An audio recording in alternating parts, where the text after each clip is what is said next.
नमस्कार प्यारे मित्रों, आप सभी का स्वागत है हमारे प्यारे से YouTube चैनल NCERT स्टडी के दमे के ऊपर।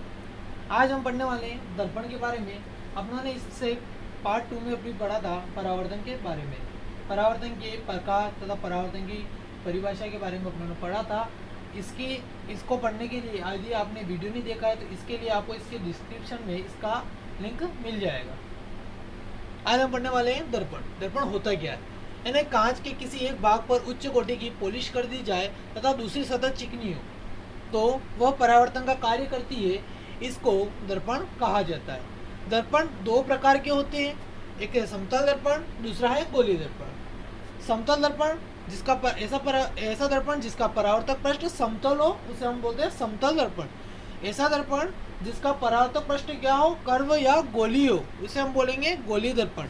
गोलीय दर्पण भी दो प्रकार के होते हैं। पहला है अवतल,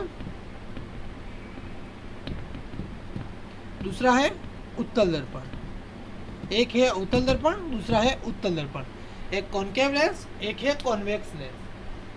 तो हम देखते हैं कि समतल दर्पण। अब सबसे पहले बात करते हैं समतल दर्पण। समतल दर्पण होता है ऐसा दर्पण जिसका परावर्तक पृष्ठ क्या हो, समतल हो, उसे हम समतल दर्पण कहते हैं। समतल दर्पण में प्रतिबिंब हमेशा आभासी तथा सीधा बनता है। ना जैसे कि हम किसी मिरर के सामने चले जाए तो अपना प्रतिबिंब जो होता है वो हमेशा सीधा बनता है तथा आकार तथा ऊंचाई भी अपने समान ही बनती है। यानी जितनी ऊंचाई अपनी है, जैसा अपना आकार है, वैसा का वैसा समतल दर्पण में बनता है। वस्तु के समान दूरी, जितनी दूरी पर हम खड़े रहते हैं उतनी ही दूरी पर अपना प्रतिबिंब दर्पण के अंदर बनता है। अब इसके साथ समतल दर्पण में चौथा गुण जो इम्पोर्टेंट होता है पार्श्व परावर्तन।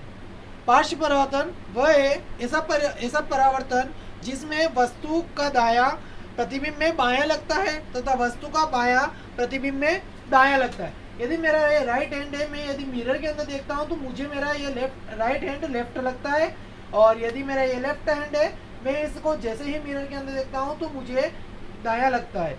इसी प्रकार किसी भी एम्बुलेंस जो होती है, एम्बुलेंस पर एम्बुलेंस उल्टा लिखा हुआ होता है। इधर अक्सर इधर रख देते समतल दर्पण में, मैंने इधर रख दिया वस्तु, इसका प्रतिबिंब मैं इधर बनाता हूं।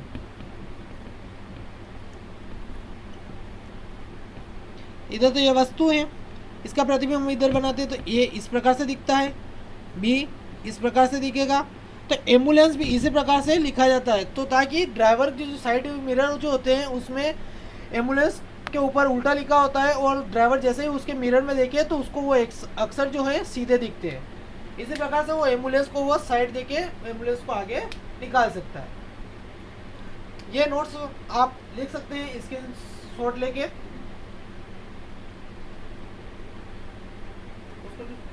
तो हम देखने वाले हैं आप गोलीय दर्पण के बारे में। गोलीय दर्पण दो प्रकार के होते हैं, है ना। गोलीय दर्पण किसे कहते हैं? ऐसा दर्पण जिसका परावर्तक पृष्ठ क्या हो, गोलीय हो। यानी ये कोई गोले का भाग भी हो सकता है, यानी ये अपने पास कोई गोला है, ये किसी गोले का एक भाग है। इस भाग को यदि मैं काट दूं, इधर से भी इस भाग को काट दूं, तो एक से मैं बनाऊंगा उत्तल और एक से बनाऊंगा अवतल। पहले हम अवतल बनाते हैं। एक भाग को मैंने लिया इधर इस प्रकार से, और इसके बाहर की साइड में मैंने उच्च कोटि की क्या कर दी, पॉलिश कर दी। बाहर की ओर मैं उच्च कोटि की पॉलिश कर देता हूँ। तो अंदर की ये क्या है, केंद्र की ओर वक्रित है। क्या है? केंद्र की ओर वक्रित है ना। अपने केंद्र है ना, इसका सेंटर इधर होगा तो केंद्र की ओर वक्रित होगा। तो ऐसा दर्पण जिसका परावर्तक पृष्ठ अंदर की ओर वह केंद्र की ओर वक्रित हो, उसे हम बोलते हैं अवतल दर्पण। क्या बोलते हैं? अवतल दर्पण। इसको हम बोलते हैं अवतल दर्पण। अब उत्तल दर्पण किसे कहते हैं? अब उत्तल दर्पण बनाते हैं। इसके अंदर की साइड में हम क्या करते थे, अंदर वाले भाग में उच्च कोटि की पॉलिश कर देते हैं। अंदर जो दबा हुआ भाग है इसमें हम उच्च कोटि की पॉलिश कर देते हैं। तो जो उभरा हुआ भाग है वो क्या करेगा, परावर्तन का कार्य करेगा। ऐसा दर्पण जिसका परावर्तक पृष्ठ बाहर की ओर वक्रित हो, यानी बाहर की ओर, यानी केंद्र की ओर नहीं हो, यानी केंद्र की ओर नहीं है, यानी केंद्र इधर है तो केंद्र की ओर वक्रित नहीं है, जबकि बाहर की ओर वक्रित है, तो इसे हम बोलेंगे उत्तल दर्पण। ये अपना होगा उत्तल दर्पण। इसको हम देख लेते हैं उत्तल दर्पण तथा अवतल दर्पण किस प्रकार से दिखते हैं, इसको हम अभी देख लेते हैं। ये है मेरे पास अवतल दर्पण, यानी इसको मैं छू के देखता हूँ तो ये अंदर की ओर वक्रित है, तो ये अपना अवतल दर्पण होता है। इसी के साथ ये तो देखते हैं कि ये उत्तल दर्पण है, बाहर की ओर क्या है, वक्रित है। क्या है? बाहर की ओर वक्रित है। तो ये क्या करेगा कि बाहर की ओर वक्रित है, तो ये प्रकाश की किरणों को एक जगह केंद्रित करने का कार्य करता है, इसको बोलते हैं अभिसारी दर्पण, इसको बोलते हैं अपसारी दर्पण। अब हम पढ़ने वाले हैं प्रतिबिंब के बारे में। प्रतिबिंब होते क्या है? जिस बिंदु पर दो परावर्तित किरणें आपस में प्रतिच्छेद करती है वहां पर प्रतिबिंब का निर्माण होता है। अपने पास एक कंडीशन आ गई है कि यहाँ पे दो परावर्तित किरणें, दो परावर्तित किरणें जहाँ पर प्रतिच्छेद करेगी वहाँ पर अपना प्रतिबिंब बनेगा।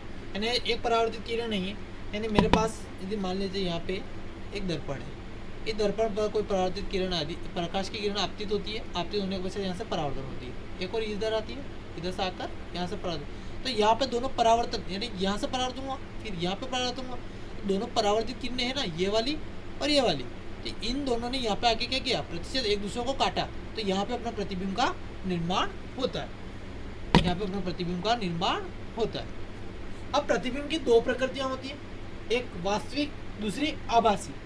वास्तविक प्रतिबिंब वह होते हैं जब प्रकाश की किरणें वास्तव में प्रतिच्छेदन, रियल में अपने को प्रतिच्छेदित करते हुए प्रतीत होती है। तो वास्तविक प्रतिबिंब हमेशा पर्दे पर प्राप्त होते हैं, वास्तविक प्रतिबिंब हमेशा उल्टा बनते हैं।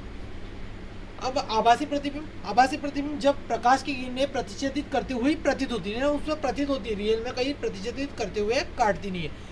प्रतिबिंब पर पर्दे पर प्राप्त कर नहीं कर सकते, जबकि आभासी प्रतिबिंब सीधे बनते हैं, इसमें उल्टे बनते हैं।